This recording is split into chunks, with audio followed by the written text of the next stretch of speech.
Legendary and mythical Pokemon, ranked from the kindest to the most evil. As you can imagine, it's a complex topic with a lot of angles, but there are just too many of them, and every time I make one of these videos, they add more, making these videos longer and shortening my life expectancy when editing them. Let's get to the point. Just keep in mind that we're going to try to focus on the video games, since for some reason, movies, anime, and spin-offs tend to distort the stories of the legendaries quite a bit for the sake of the plot. In this case, making them seem more evil or heroic than what we see in the legends from the original editions where they were introduced. Think of this video as a journey through all the legends that shaped the Pokemon world, from light to darkness. And to kick off the list of the most evil ones, we have to talk about Darkrai, the very embodiment of evil itself, a being that attacks where no ally or power can protect you, the realm of dreams, where it's the absolute master. It was obvious he was going to be first on the list, except for one detail. We're actually starting with the good ones. Because as surprising as it may seem, in my opinion, Darkrai is the legendary Pokemon that has shown the most kindness. The Nightmare Pokemon seems like it was born to inflict harm on others. Just getting close to it causes terrifying nightmares that are almost impossible to wake up from. And that's just a side effect caused by its mere presence, even when the Pokemon is actively trying to suppress its powers. Even kilometers away, insensitive people like the boy we know in Canalave City. Imagine what it could do if it decided to use that power to its fullest, with the intention of causing as much harm as possible. Darkrai seemed destined to be the king of darkness in the darkest era of the Pokemon world, one where all forms of life are plunged into a perpetual sleep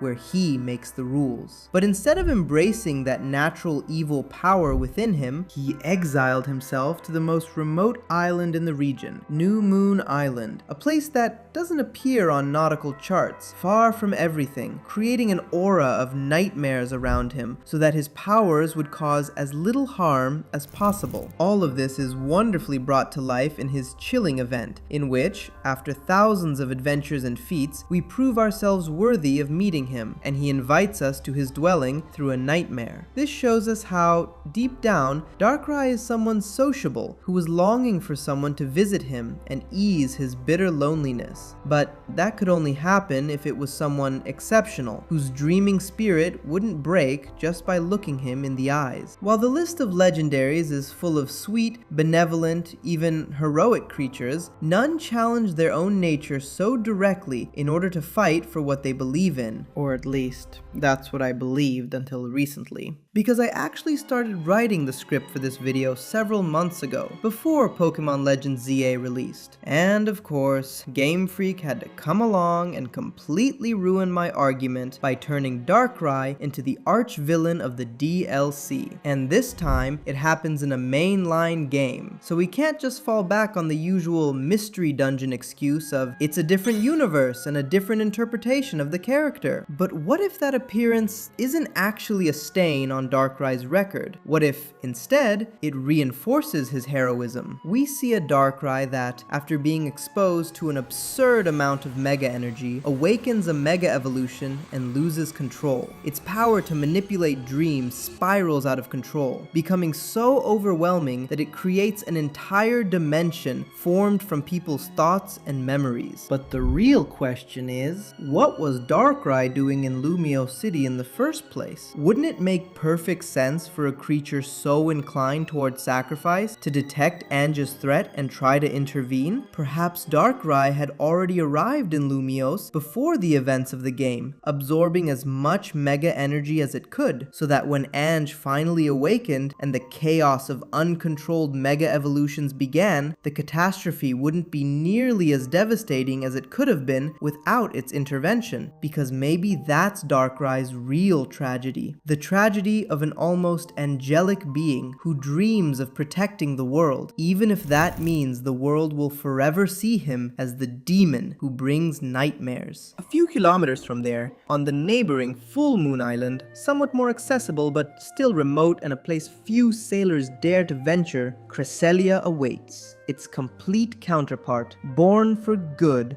soothing restless souls with her mere presence. As its opposite, her feathers are the only known remedy capable of curing Darkrai's nightmares. And although her nature is angelic, and therefore she doesn't have to struggle with her genetics like Darkrai does, her story is also in part one of sacrifice. When we awaken her, and she sets off to travel all over Sinnoh, we see firsthand how outgoing she is. She loves traveling the world, drawing inspiration from countless stories from every corner, and yet she confined herself to the lonely Full Moon Island, the one closest to New Moon Island, so that if anyone, despite her efforts, fell victim to his nightmares, she would be nearby. Not only that, but also to share that sorrow with Darkrai himself and accompany him in the pain of his heart. But if we look to the skies, we find the great savior of Hoenn, Rayquaza. Ever since it first appeared, it has been shown as the guardian of the skies, born to protect, descending to Sootopolis to calm Groudon and Kyogre from their apocalyptic clash, just as it had done so many times before in the past, since it dedicates its existence to soaring through the stratosphere in search of possible threats coming from the outside. It's no wonder that the lore keepers of the Meteor Clan, an ancient civilization of vast knowledge, worship it as the true protective god of the Pokemon world. From them we learn how one day a meteorite with the potential for global catastrophe was approaching the planet. To destroy it, Rayquaza had to unlock a new, unknown power, the first Mega Evolution, which it achieved when it came face to face with the meteorite, using it as a Megastone and the faith of all humanity as a catalyst. No one, not even Rayquaza itself, knew about the Mega Phenomenon at that time, without which it wouldn't have been able to destroy the meteorite. In other words, it threw itself without hesitation against a threat far greater than itself, sacrificing itself for humanity with no guarantee that it would make any difference. But the blind faith that it was born to protect ended up saving the world. It's no coincidence that its addition was named Emerald, a gem that shines with green hope. Zygarde is essentially Kalos' equivalent of Rayquaza, the guardian that, through the countless cells scattered across the world, monitors ecosystems and, if the balance between life and death is broken, gathers those fragments to manifest in its complete form and restore that equilibrium. At least, that was the theory, because for years, its role in Kalos' story was quite difficult to defend. When the ultimate weapon was fired, Zygarde didn't appear. When Lysander attempted to control Xerneas or Yveltal, it was nowhere to be seen either. And even in the alternate timeline of the Rainbow Rocket episode, it doesn't seem like Zygarde intervened at all. On paper, it was supposed to be the guardian of balance, but when that balance was most clearly threatened, it was strangely absent, until now. After years of being little more than an interesting idea within Kalos lore, Legends ZA finally allows Zygarde to fulfill the role it was always meant to play, and finally becomes the protector Kalos had been waiting for since X and Y. Very close behind, with a similar legend and legacy, is Calyrex, the king of the harvest, the hero who ended the darkest day single-handedly defeating another threat from space, Eternatus, more than 20 millennia ago. The details of such an unimaginable feat are unknown. All we know is that it did it alone, without help,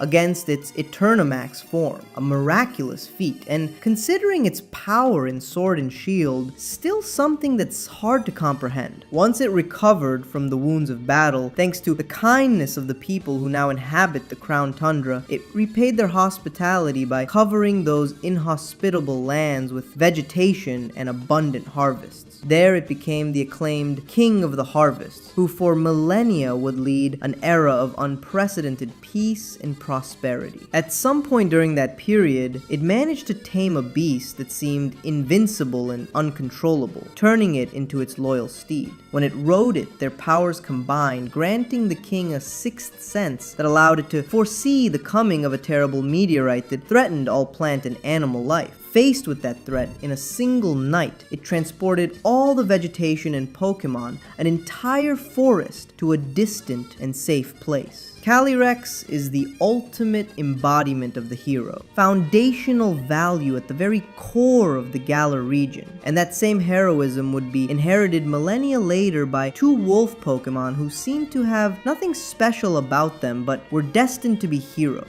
When Eternatus awoke again 3,000 years ago, Calyrex did not come to stop it. The reason for this is unknown, although it is believed that Calyrex sensed its end was near, so it placed its faith in the new generations, trusting that they would be able to stop Eternatus and prove they could stand on their own. There, Zacian and Zamazenta, two earthly and anonymous Pokemon born in the forest that Calyrex had transported, unleashed a marvelous latent power. This feat was recorded in the legends as the tale of the two heroes who saved Galar. Another story of overcoming adversity, on a smaller scale, is that of the young Keldeo, apprenticed to the Swords of Justice, Cobalion, Terrakion, and Virizion. These brave warriors dedicated their lives to training so they could protect Pokemon from the devastation caused by human expansion. They have been carrying out this mission for millennia. As the story goes, Terrakion single-handedly laid siege to the castle of an ancient kingdom known for abusing and enslaving Pokemon. All four are magnanimous and compassionate beings, but Keldeo is the one who managed to stand out the most. Being one of the Pokemon rescued by the Musketeers, who lost its family in a forest fire caused by humans, it became their disciple, and its desire to help and protect was so intense that through much training it manifested a new form, which embodies the splendor of the hero's ideal, something none of its mentors ever achieved. Manaphy is a sea angel, literally and symbolically. During its journey to the Sea Palace, it showed the incredible ability to form bonds with every Pokemon it encountered, helping all the marine species it came across, soothing their hearts, and thus preventing wars and disputes under the sea. It even went so far as to be able to swap hearts, seeing the world through their eyes in order to understand and lead them as the king of the sea. A being of overwhelming kindness, in whose heart there is not a trace of darkness. Celebi is friendly, curious, and also likes to help anyone in need, but it also shows a great compassionate nature by traveling through time in search of withered forests, which it restores to a previous era with its power in order to heal them. If you think about it, it sounds a bit whimsical, even dangerous, since it could end up causing space-time distortions and paradoxes, but that doesn't take away from the fact that its intentions are pure and kind. And if Arceus allows it a certain amount of free will in this regard, it's because Celebi knows exactly what it's doing with its time travels. It's not for nothing that it's known as the voice of the forest, and the temporal fabric is nothing less than a lush and varied forest of events through which this Pokemon moves gracefully, with elegance and wisdom. Two other Pokemon associated with the exuberance of nature are Landorus and Enamorus. Among the so-called four genies, there is a delicate balance between two brothers devoted to destruction and two to creation. Landorus takes the energy from the storms unleashed during the battles between Tornadus and Thundurus, whose lightning and winds devastate the fields, to bless those very lands, making the harvests abundant and allowing people to prosper and thrive. Enamorus represents the arrival of spring and love. Known as the goddess who brings life, it uses that same energy to secrete pheromones that improve people's mood after those harsh episodes of natural disasters, increasing birth rates and restoring populations that were severely affected by the famines and disasters caused by its younger brothers. Landorus and Enamorus are benevolent beings and, more importantly, responsible and wise, whose actions would lead them to be honored as gods of fertility. Two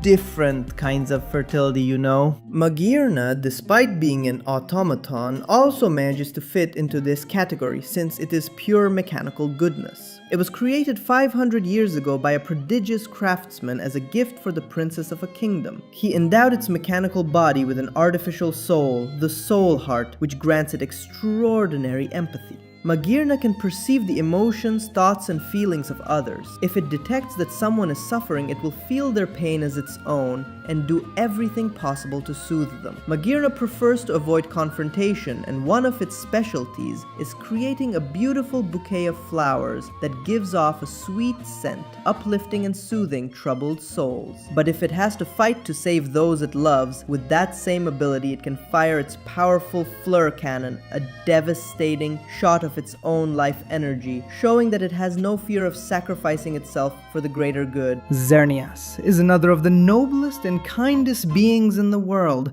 the very embodiment of the miracle of life. According to legend, when it senses its end is near, it releases all its remaining life energy to share it with the creatures of the forest. Compared to other benevolent legendary beings who actively sacrifice themselves or even give up their own evil essence, it could be said that its behavior is more programmed by nature. It is part of a natural cycle of life and death that must keep turning, and that compassion is part of a method to perpetuate itself and continue existing. This does not take away from the fact that it remains an angelic being that treats all forms of life with infinite love and gentleness. The next one will probably surprise some of you, because many of you may have thought of Arceus as a neutral god and impartial judge, but personally, I think there are reasons to see Arceus as a benevolent god. After all, it is the earthly incarnation of the force that created the Pokemon world, and that world was conceived with very romantic and idealistic feelings. The myths say that Arceus shaped the world with 1,000 arms, creating many of the legendaries and special Pokemon on this list, giving them roles that would allow balance to be maintained, but also making the Pokemon world something so exciting. Arceus loves its creation and watches over it so that all forms of life have the opportunity to experience something valuable. Lugia and Ho-Oh are the legendary guardians of Johto, who, for generations, protected its inhabitants and watched over the harmony of the world. Because of their influence, Johto became the region most respectful of nature and tradition. But when the tragic fire at the Brass Tower occurred, 3 Pokemon perished in the flames, and Ho-Oh then descended from the sky and, with its power, resurrected those 3 Pokemon, who were reborn as the legendary beasts. A miraculous event that reflects not only the power of the rainbow Pokemon, but also its compassion. But in a way, with that act, Ho-Oh was also testing humanity. And when, terrified by that event, they rejected and attacked the reborn beasts, the legendaries experienced a deep disappointment that made them leave, Ho-Oh soaring through the skies all over the world in search of captivating stories, and the most disillusioned, Lugia, withdrawing to the depths of the sea, where its immense power could harm no one. When the protagonist, with a heart of gold and a soul of silver, reunites with them, they regain hope in the new generations and return to give humanity another chance. But in that disillusionment, we can see that they are sensitive beings. Although they will always fight for good, their trust is not so unconditional, and they do not hesitate to abandon those who betray it. Shaman, the gratitude Pokemon, is a shy creature that lives hidden away in a marvelous and inaccessible flower meadow. There, the Gracidia grows, which allows it to attain a more powerful and outgoing form that travels the world, occasionally dropping that flower, a talisman that makes people more grateful for everything they have, attracting fortune and prosperity. In this way, it is another kind-hearted Pokemon that enjoys making people happier, but in addition, with its miraculous gift, it is able to absorb toxins from the air and release a magical burst that turns withered fields into lush, blooming gardens, making it extremely beneficial for the world. Latios and Latias are noble and empathetic beings by nature. Latios is introverted and intellectual. Latias is playful and emotional. Both enjoy soaring through the skies all over the world at supersonic speeds. Feeling drawn to dreamer souls, they become invisible to secretly watch over those people. Could it be that in all the times we've been exposed to danger throughout our adventure, Latios and Latias were helping us without us ever seeing them? That would make a lot of sense, considering that from the very intro of the game, they have a major role, hinting that in reality, they have a much greater impact on the game's events than just being the roaming legendaries of the post-game as they're usually assumed to be.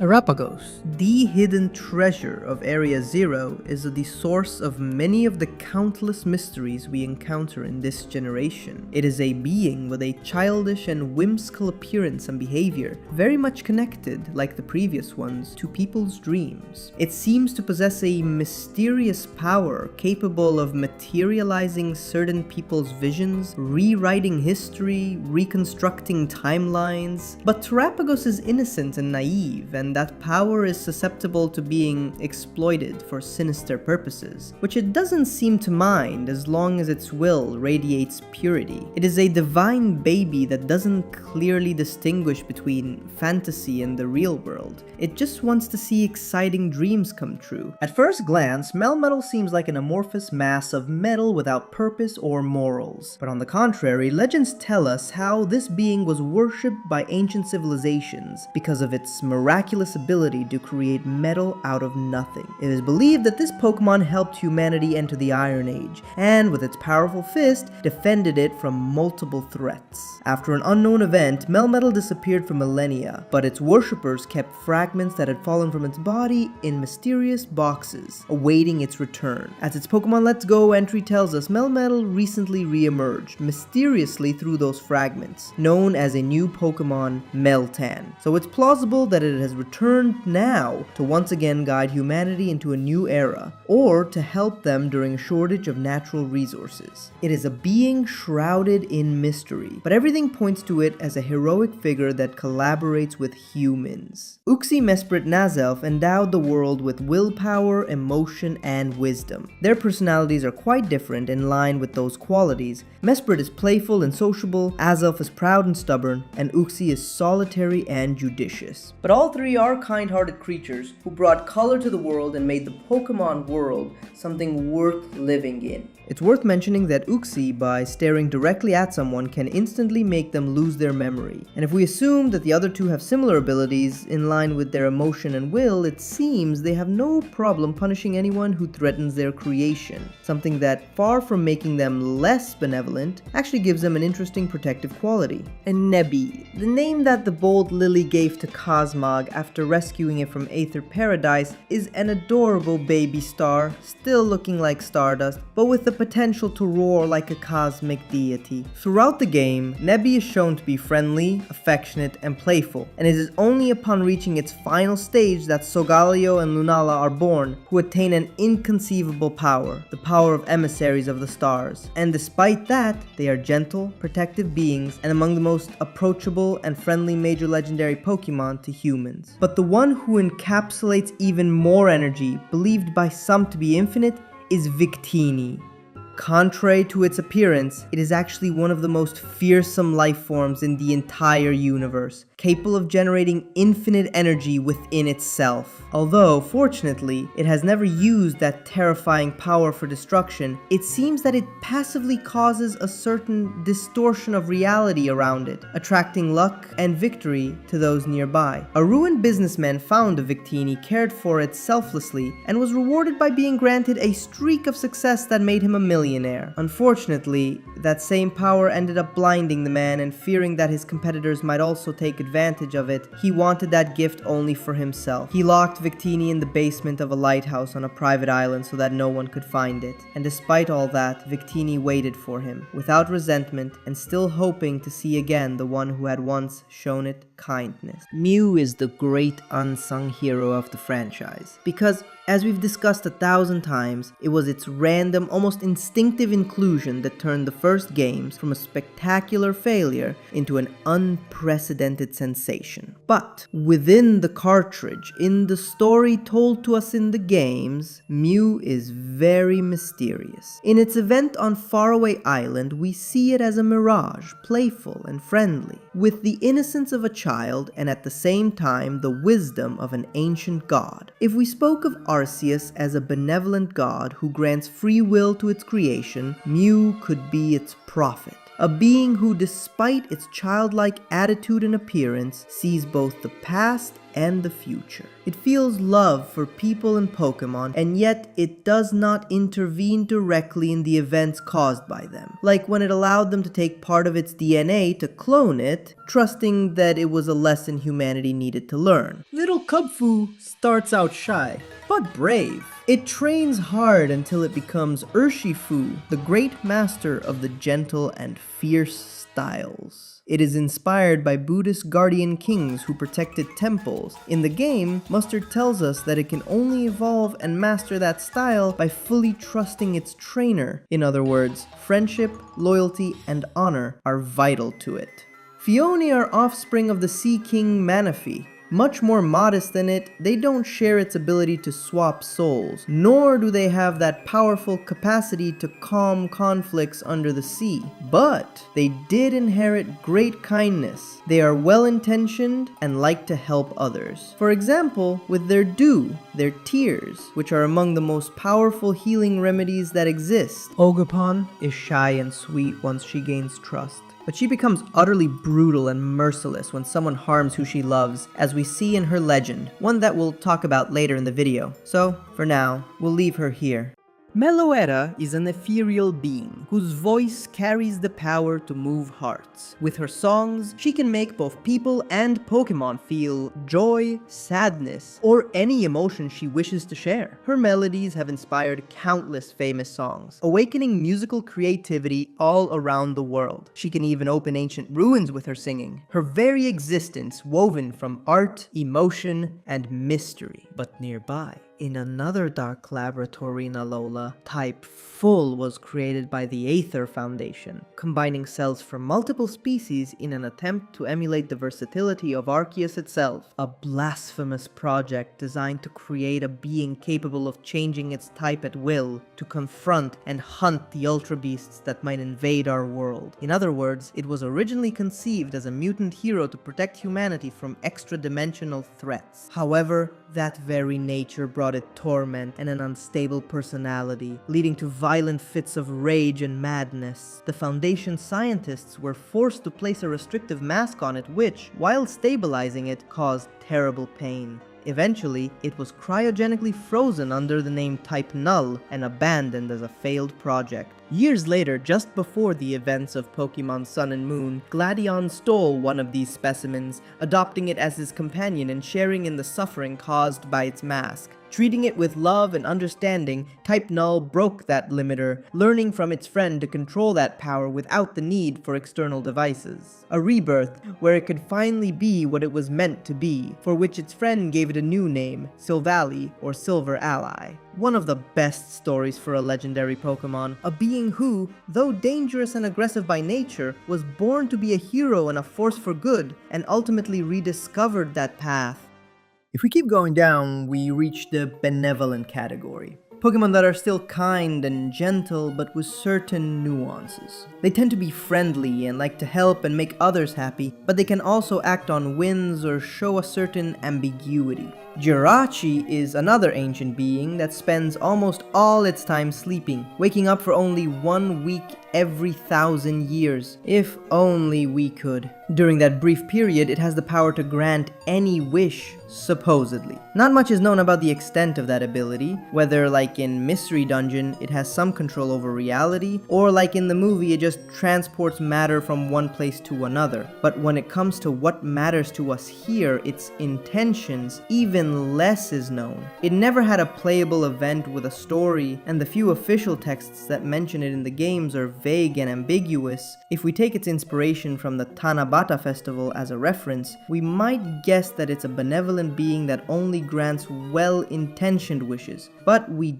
definitely need to know more. Reshiram and Zekrom, the legendary heroes of truth and ideals, are an interesting case. Ancient legends tell us how the separation of the original dragon and its birth brought conflict, wars, and suffering when these legendary beings chose to follow sectarian and Manichaean leaders. However, in the events of the game, we see how, when they are guided by heroes who manage to see beyond and empathize with the other side, they become a pure symbol of hope and a better world. Reshiram and Zekrom are forces of good that fight for a better world. But they are also extremely innocent, and as someone in that same game said, innocence can be the most beautiful thing, and at the same time, the most terrifying. Now, if I had started writing this during the first hours of playing Scarlet and Violet, Koraidon and Miraidon would be the best boys. Not only are they the most adorable and endearing things my eyes have ever seen at 2 frames per second, they also act extremely friendly toward everyone, protect weak Pokemon in trouble, and all it takes is giving them a sandwich for them to risk their lives for you. But when we reach the depths of Area 0, doubts begin to arise. There we meet, tasked with defending Paradise, specimens with completely opposite behavior, aggressive, territorial,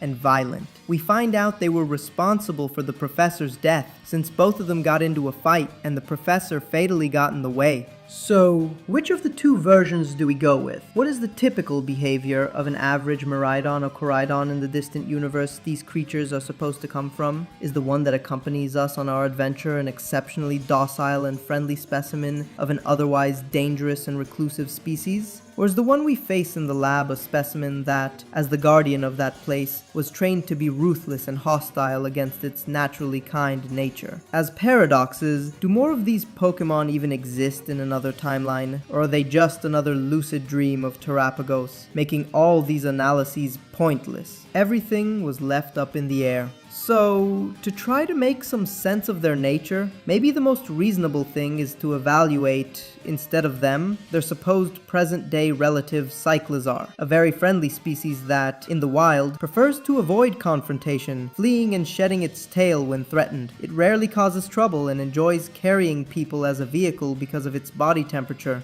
Taking all this into account, the jury declares the accused to be good boys. Zarude, or however you pronounce it, is another one we know very little about. An aggressive and territorial ape that looks more like a leaked fake evolution of Grookey than a mythical Pokemon. The only thing worth analyzing about it is its alternate form, Dada Zarude. He left his pack to raise an abandoned human baby. Honestly, this seems more like a Tarzan reference than a relevant fact to define this Pokemon's goodness, but since this form exists in-game, we have no choice but to attribute some compassion and a protective nature to it. But moving on to more interesting things, if we talk about Kyurem, many would consider it the true neutral, the gray Pokemon, an empty shell of what the original dragon once was. And they wouldn't be wrong. The game puts a lot of emphasis on the state of apathy it was condemned to, but in my opinion, deep down, it's still connected to its essence, and on the side of good. Once again, let's ignore the movie that completely disregarded all the game lore and made Kyurem look like a much more evil monster than what we were originally told. But as far as we know, the shell of the original dragon landed in the giant chasm after it split apart. The locals found it with fear, believing it was a beast that had arrived on a meteorite, making up legends and witch tales about the evil of this being so that children wouldn't go near that place. But the truth is, there's no evidence that Kyurem has ever harmed anyone. It has simply devoted itself to resting there, motionless, alone, gray, silently waiting for a hero to fill its empty heart with truth and ideals, so it can feel like itself again. Kyurem seems to be a neutral and empty being, except for that existential longing that echoes deep within its heart. A single flash in the void, one feeling that still gives meaning to its existence, and ever so slightly tips its being toward the side of good, even if it's subtle, almost imperceptible. Regigigas is one of the most mysterious beings on the list, credited perhaps with the most incredible feats for a creature that appears both earthly and semi-divine. It is said that it dragged the landmasses with sheer brute strength, shaping the continents, a purpose for which it was surely created. But it didn't stop there. When it finished, feeling lonely, it spent thousands, perhaps millions of years learning to use all kinds of materials and mastering different types of magic to create beings in its own image to keep it company. The Regis, forms of life that seem emotionally limited, yet possess overwhelming power, considerable intelligence, and are imbued with Regigigas' own will. Some are more complex than others, since it's clear that Regieleki, being created from pure energy energy instead of matter, ended up much more powerful and uncontrollable, or that Regidrago ended up incomplete, being little more than the head of a full dragon that it apparently tried to create. Regigiga seems to be quite a dreamy and compassionate being who made an overwhelming effort to bring life and variety to that empty and ancient world in which it appeared. In the future, people would fear that immense power and unfathomable spirit, sealing it away and placing all kinds of trials and riddles in its path. But seeing that they did leave a key to awaken it, perhaps those ancient civilizations knew it was not an evil being, and that, in the right hands, it could continue to bring light to the world. The Guardian Protectors, or Tapus, are warrior spirits from the Alola region who, drawing power from nature itself, fought fierce battles that caused great devastation. At the same time, however, they are guardian spirits, willing to give their lives to protect their islands and the world as a whole. Now then, we're entering neutral territory. Beings for whom, I admit, I'm unable to say whether they lean toward goodness or evil. And what better way to kick off this category than with the one who started all this legendary business, Mewtwo. The silent enemy who, in the background and without anyone talking about him, writes the story of the first generation, but also a victim of those who wanted to twist the essence of pocket monsters. Hero or villain? Well, if we take the Mewtwo from the first movie as a reference, it was already an ambiguous being. Without a doubt, it has victims behind it, a deep resentment toward humanity, and it comes across as cold and ruthless. But that behavior is due to the sins of its creators, how it was conceived, endowed with unimaginable power, but without a reason or purpose for its existence, creating a void within it that it only knew how to fill with violence. After the events of the movie, witnessing the miracle of life and the bond between humans and Pokémon, there seems to be hope for it, as it sets out to travel the world hoping to find the answers it seeks. However, the one we have here, the Mewtwo from the video games, seems somewhat different.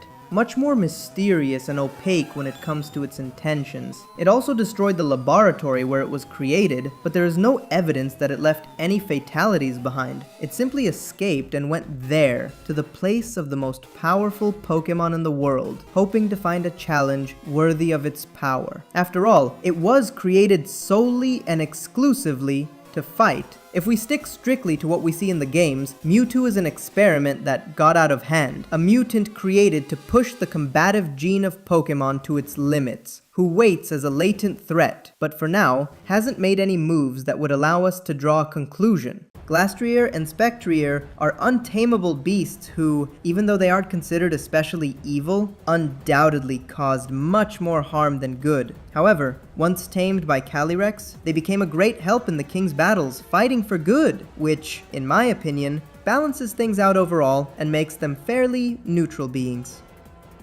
The legendary birds are also neutral, and it makes sense that they are. In line with the spirit of the original legendaries from the first generation, beautiful and elusive creatures, coveted but dangerous. This group is dedicated to living without interacting with the outside world, either in their lairs or, in other generations, wandering the region from above. But there hasn't been much interest shown in protecting the Pokémon of their habitat or interacting with humans. The only one who seems to break the norm is Moltres, who, thanks to its fiery spirit, appears more inclined to challenge promising trainers and loves battles, which is why it originally settled in Victory Road. In any case, these aren't feelings of kindness per se, just a passion for challenges and an inner fire that make it a bit more humanized than Zapdos and Articuno, but still just as neutral when it comes to good and evil. Raikou, Entei, and Suicune, although this might stir up some controversy, are also neutral in my view. The day that, according to legend, those 3 unknown Pokémon died in the burned tower and were reborn with these new identities, it seems that, like Lugia and Ho-Oh, they experienced a certain disappointment with humanity and decided to completely distance themselves from it and dedicate themselves to traveling the world. For that reason, I have to give special treatment to Suicune and place it as a Pokémon that leans more toward benevolence. Outside of the movies and anime, it is the only one that has shown a certain reconnection with humans,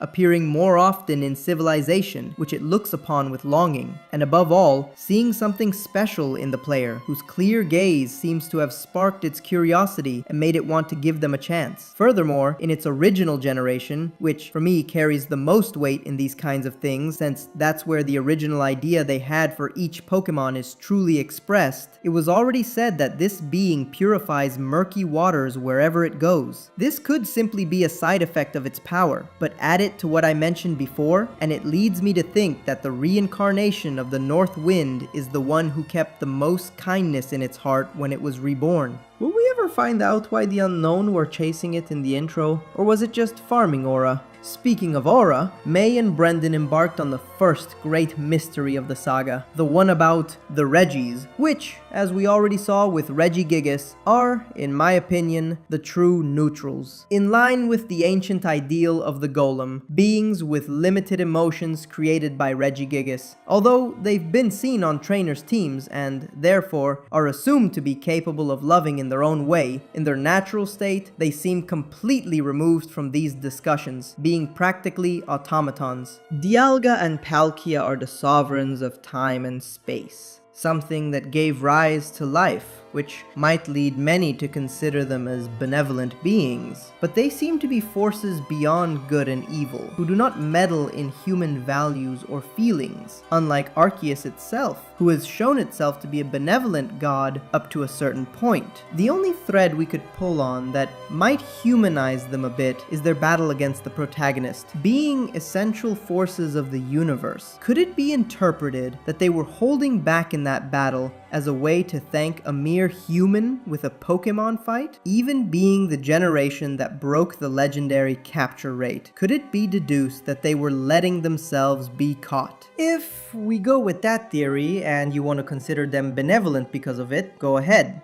Personally, I see them as elements that are pretty much outside of this discussion. A similar case is that of the pioneers who turned the legendaries into creator deities, Groudon and Kyogre, under the epic premise of two titans clashing, so powerful that their battles expanded the sea around them and defined the land that would one day become Hoenn. They once again seem like forces of nature, quite removed from any sense of morality. If we take into account the events of the game, where, at their climax, they cause terrible droughts and downpours that nearly result in a catastrophe and wipe millions of people, Pokemon, or any form of life off the map, they could easily be among the first to be seen as having a hint of evil. However, let's remember that this crazed behavior happened under the influence of the red and blue orbs in the hands of the antagonists. So, I suspect it was that act of pushing the natural cycles for a selfish vision that broke their balance and made them lose control.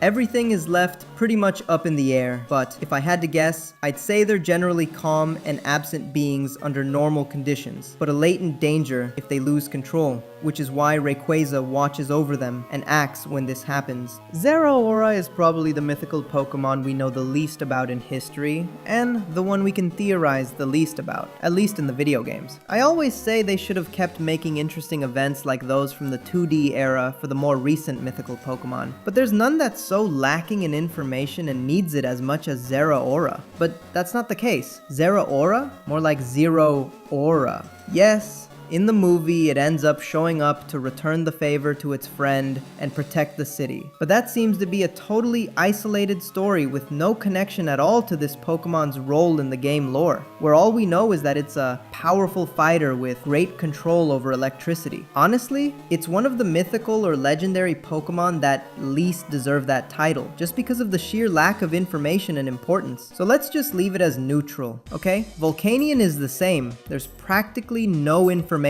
This time, maybe it's because the third version of the Kalos games ended up being scrapped. And it's a shame, because its inspiration from the Steam engine makes me think that maybe it was key for humanity at some point in teaching them about those mechanisms. But since we don't even have a single Pokédex entry that suggests that, it ends up condemned to the most absolute neutrality and irrelevance. God, how hard would it have been to make it the Galarian mythical, where it would make way more more sense than some random Chinese pandas, what with it being based on Great Britain and possibly being the birthplace of the Industrial Revolution in the Pokemon world. We do get a chance to catch Heatran in an in-game event, but that doesn't really help when it's at the end of the post-game where nothing actually happens. And there's a reason why it's the legendary that most people seem to forget is even a legendary. It's a powerful fire-type Pokemon that, in its natural habitat, the volcanoes, is actually pretty underrated in terms of power, blending in with its environment, drastically amplifying its abilities, and being practically invincible in there. But it seems like a being that's pretty detached from what's going on outside, with nothing that makes it particularly benevolent or evil. It simply exists and lets others exist, as long as you don't go barging into its lair yelling. Otherwise, it might have to incinerate you for being dumb. Although if we go by the anime, it actually seems pretty nice. Marshadow is another one of the victims of the national sport that started with the 6th generation, throwing mythical Pokemon at you without any event or explanation about who the heck this creature is, but at least it has a clear inspiration, from which we might be able to deduce a bit more than from a steam engine. It's based on the Night Marchers, ghostly beings born from fallen warriors on the battlefield. These formed a phantom squad that patrolled the forests, so running into them was, as you can imagine, bad news. But it said that if you lowered your head and didn't look them in the eyes, they took it as a sign of respect and would leave you alone. Maybe that would put it slightly on the side of evil. I take that back. We can definitely get more clear information from a steam engine than from this. Let's just say it's another mysterious, fairly neutral Pokemon that seems to generally avoid humans. Diancie, the Diamond Princess, is just as mysterious and, to me, one of the Pokemon with the greatest potential for an epic event. Its Mega Evolution suggests that it is one of the beings most attuned to and deeply connected with this phenomenon. Unfortunately, everything was left up in the air, with all we know being that it was born as a mutation of a Carbink, and from then on, all members of that species began to regard Diancie as their queen, which doesn't seem to matter much to it, as it acts with indifference and disdain toward them. If we add to this the most widely accepted theory about how this Pokemon was born, that a Carbink mutated after being exposed to the same energy that created the Mega Stones, which explains its ease in achieving Mega Evolution naturally, it might not be as good as it seems, since this energy was born from the death of thousands of Pokemon and the devastation of a kingdom. However, like the others, since we haven't seen it take any action, we have to keep it in the neutral category. Now then, finally moving on to more interesting things, we have Genesect. It was created as part of a ruthless army of assassins by Team Plasma, perhaps as the cornerstone of a plan that predates the one Ghetsis carries out in the game. However, the plan was abandoned, so it's hard to say whether it still has that ruthless and relentless nature, or if, on the contrary, the project was abandoned precisely because it turned out to be more compassionate than expected and therefore inefficient. Everything is very much up in the air, unfortunately, but it seems it was conceived to be a force of evil, yet ended up abandoned, lost in a limbo with a story parallel to Mewtwo's, just as so many other 5th generation Pokemon echo those from the 1st generation. That's why I like that in the movie, both of them ended up having that relationship and redemption. Both saw the light in the end. But Necrozma is not exactly a being of light. Or technically it is, but anyway, in Ultra Sun and Ultra Moon, we're told that this being has been devouring the light of entire galaxies, snuffing out realities in its wake to satisfy an endless hunger. But it wasn't always like this. It's believed that Necrozma is an essential being that has existed since the origins of the universe, feeding on dying stars that could pose a problem for the cosmos, and accumulating unimaginable yet stable energy. However, a highly advanced civilization somewhere in the universe, the Ultra Recon Squad, thought it was a great idea to try to capture a being like that and use it as an infinite energy source for their futuristic society. That exploitation left it so depleted of energy that something in its metabolism broke down. It was no longer able to satisfy its hunger effectively, and completely deranged and pushed to the limit, it fled and began to devour galaxies, extinguishing realities without ever truly quenching its hunger. In that base form, we know from the games, Necrozma doesn't seem to have any control over its actions. It's a terrified, desperate creature. Necrozma is a victim, and when, by devouring sacred and primordial beings it found in our world, beings that encapsulate the energy of the stars, it regains stability.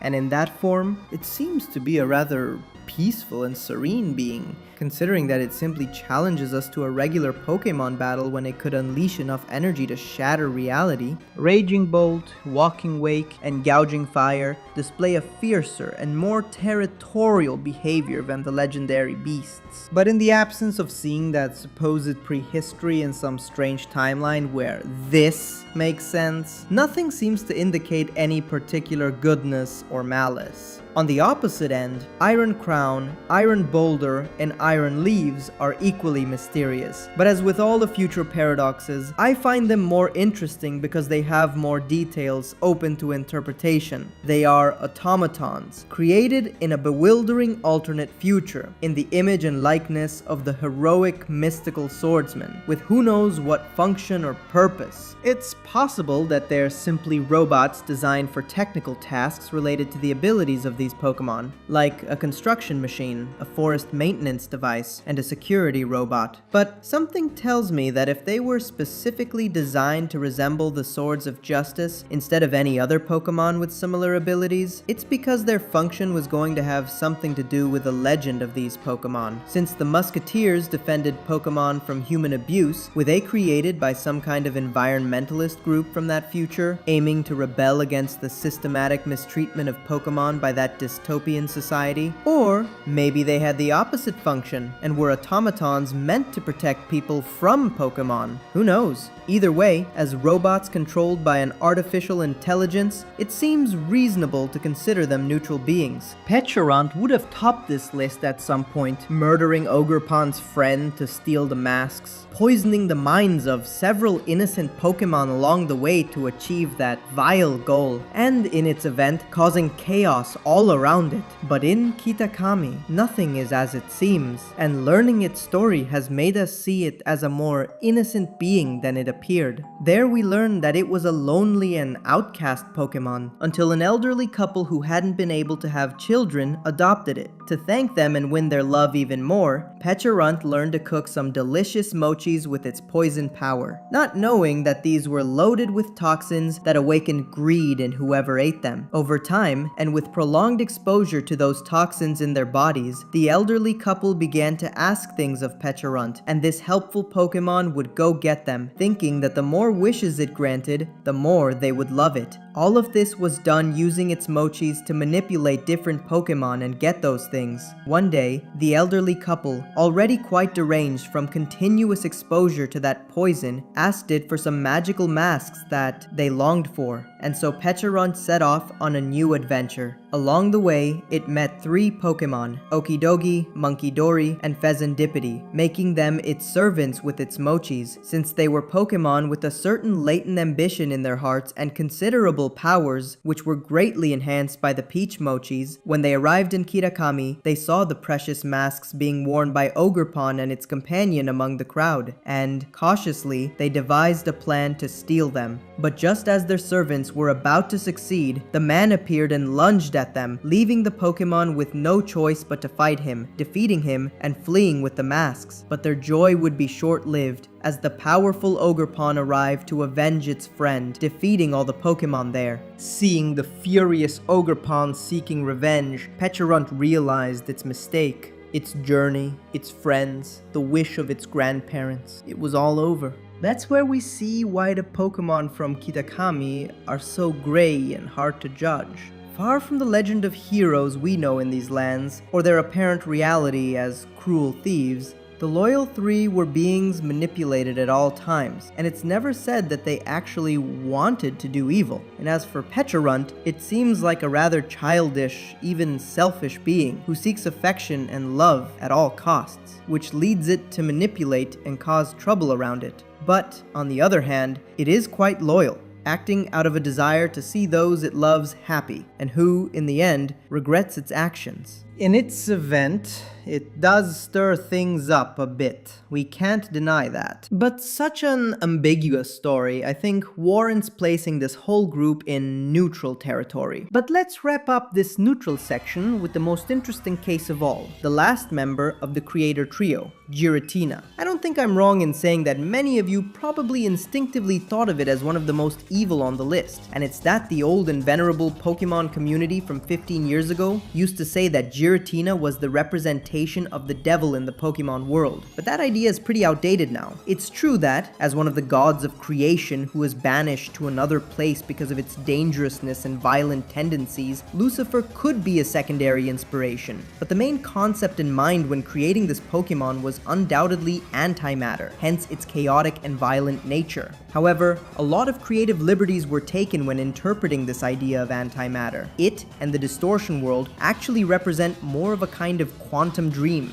an anti-sinnoh, something that exists and doesn't exist at the same time, a reflection, a ghost. Since this is probably the most complex concept ever for a Pokemon, you can see that the matter of good or evil is complicated. In Legends Arceus, it teamed up with Volo, with this man planning a global genocide, implying that the lives of humans and Pokemon don't mean much to it. But on the other hand, at the climax of Pokemon Platinum, when Cyrus was about to take control of Dialga and Palkia and cause an even greater genocide, it surprisingly emerged to drag him into the distortion world and stop it. A completely heroic act, totally opposite to the previous one, suggesting that in some way it watches over the world and the universe, a being that defies all apparent logic.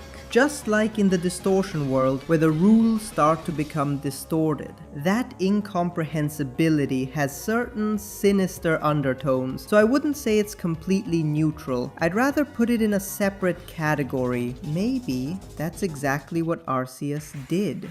And now, we really start to get into the territory of beings that lean toward evil. Starting off gently with some that aren't necessarily malignant, but do have certain malicious tendencies or are generally harmful. You remember when we saw the benevolent Enamorus and Landorus at the beginning? Well, creation always has to be preceded by destruction, and their brothers, Thundurus and Tornadus, are their counterparts, being seen by farmers as demons who take pleasure in destroying crops. However, it's believed that their nature isn't truly evil, and that they're actually quite indifferent toward humans and their affairs. However, both long for the title of God of the Storm, which leads to a rivalry between them, with terrible clashes of wind and lightning that wreak havoc on fields and crops. Hoopa, on the other hand, really does seem to take pleasure in seeing people irritated and desperate.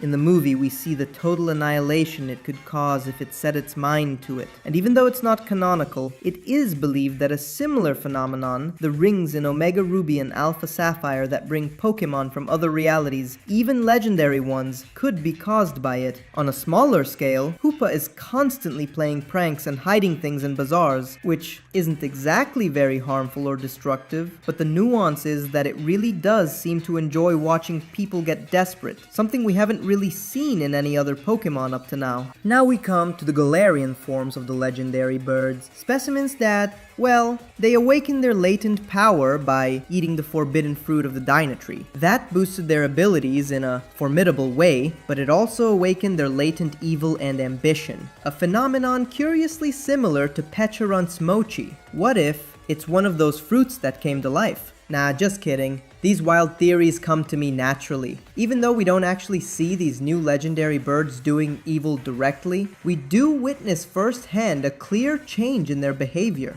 Articuno and Zapdos would lean more towards neutrality, simply becoming more competitive and challenging, while Articuno has one of the most ruthless fighting styles we've seen, attacking its opponents at the cellular level with its psychic powers, damaging their structure until they're completely immobilized before finishing them off. But it's Moltres who undergoes the most drastic change, which makes sense since, to begin with, it was the most proud and ambitious of the three in its base form. In this form, its flames are replaced by a sinister aura of pure evil, which burns far more terrifyingly than fire, completely incinerating its opponents. Finally, we come to the point of beings that can clearly be classified as evil, with Yveltal as the prime example, a being that steals life energy and leaves a trail of death in its wake. This time, we're not talking about a deranged creature at all. It's cunning, intelligent, and fully aware of its actions.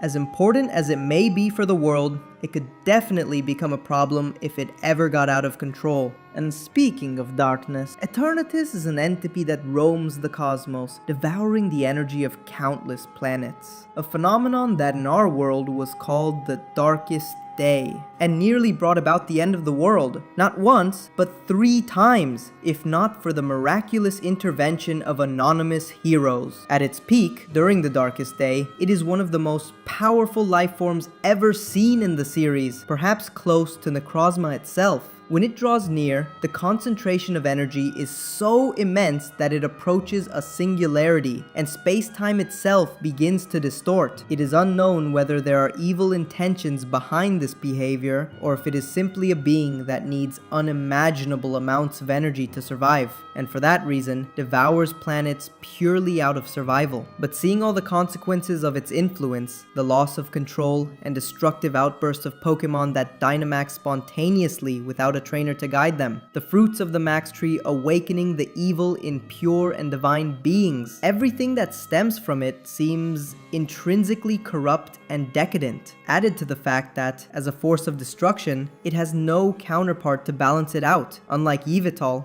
leads me to think that it is much more harmful and malicious. Just like with Deoxys.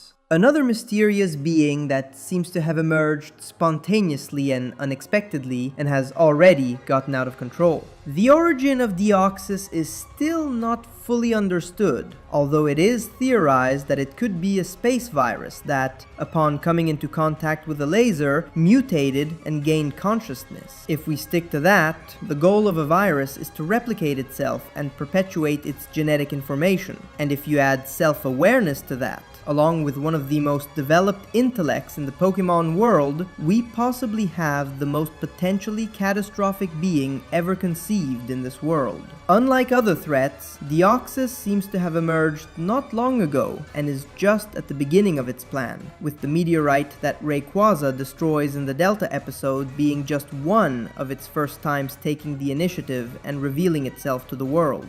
It's so intelligent that I wonder if it already knew that Mega Rayquaza was going to destroy it, and that was just a decoy to continue its plans to devour reality from another angle, as we see in its original appearance on Birth Island, where it slipped in on a much smaller meteorite that went unnoticed and whose impact created that little islet. Could it be that this meteorite was just a test to reach the conclusion that it had to enter the planet in a more discreet way? I mean, are the different Deoxys scattered across the timelines connected to each other, making it a multiversal threat? And finally, the last Pokemon on the list. In my opinion, the only ones in the series to embody pure evil, with no duality or possible redemption, the Ruinous Legends. Tinglu, Qianpao, Wo-Chien, and Chi-Yu are the corrupted reflection of ancient virtues, distorted symbols that voraciously feed on the darkened human heart. Tinglu is eternal hunger personified as the gaping, ravenous mouth of a ceremonial vessel that is never satisfied, a bottomless pit in whose depths the laments of forgotten sacrifices still echo. Qianpao is the embodiment of cold deceit, the icy whisper that comes before a stab in the back, a white tiger that, far from heralding peace, appears to bring war, painted with fresh blood, bearing fangs, ready to devour the righteous. Wo-Chien is the withered mind, knowledge twisted into confusion, like tablets that, instead of offering wisdom, bring only misinformation and ruin, the rotten root that spreads silently, withering everything around it. Chi-Yu Mewtwo is the golden carp that swims peacefully, yes, but in seas of fire and molten rock, a silent, endless chaos that smiles at the destruction it leaves in its wake. The Ruinous Legends are the embodiment in the Pokemon world of all of humanity's sins, and for that reason, they undoubtedly occupy the highest throne of evil ever seen in these creatures. So, as I always say at the end of my videos, but today, more than ever, be nice.